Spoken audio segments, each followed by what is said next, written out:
Житель Бишкека Илья с 9 утра до полудня в полной тишине пытается поймать свою золотую рыбку, вернее стать победителем ежегодного соревнования. Этим видом спорта он увлекается давно, около 10 лет, и является одним из организаторов данного мероприятия. Илья выезжает на такие же соревнования и в другие страны. Недавно был в Казахстане. Таких любителей, как он, в Кыргызстане сотни. В этих соревнованиях приняли участие более 20 любителей рыболовов. Некоторые из них на рыбалку пришли впервые.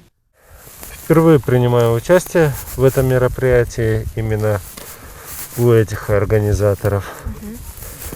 Вот. Ну, пока, по крайней мере, клев есть, но слабенький совсем. Выезжаем на чемпионаты Казахстана.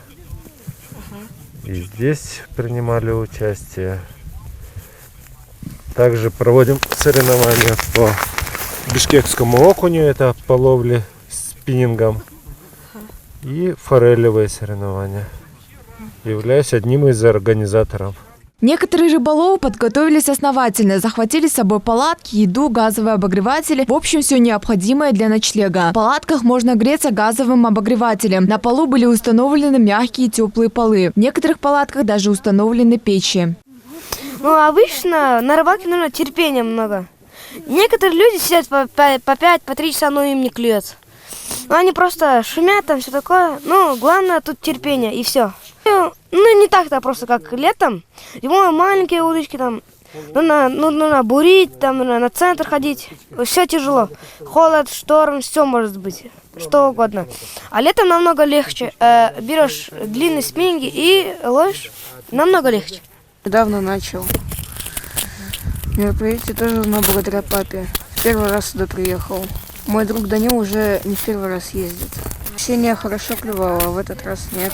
Вернемся к самим соревнованиям. Рыболовов поделили на команды, и каждый из них должен был показать результат в личном зачете. По словам директора департамента рыбного хозяйства Идиля Ниязова, такие мероприятия проводятся с целью пропаганды здорового образа жизни и развития данного вида спорта у нас в стране. Министерство сельского хозяйства, департамент рыбного хозяйства совместно с организатором Чуй-Бишкекским обществом охотников-рыболовов проводим спортивно-любительское соревнование по подледному лову рыбы. Как вы видите, мы находимся на Нижнеаларчинском русловом водохранилище.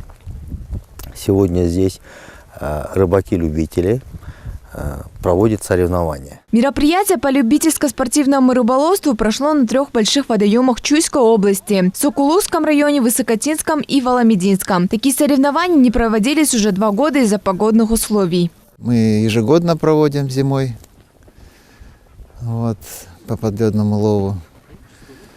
Участие можно любой человек, желающий поучаствовать в соревнованиях. У нас призы будут за 1, 2, 3 место и командное. 1, 2, 3 командное место. Также есть у нас приз за самого пожилого, кто девушка, самый молодой рыбачок. Тоже есть такие призы. Победители определяли по количеству пойманной рыбы. Началось мероприятие в 9 утра и закончилось к обеду. В конце соревнования прошло вручение и награждение победителей. Айджан Аманова, Улубек Сулайманов, Нью ТВ.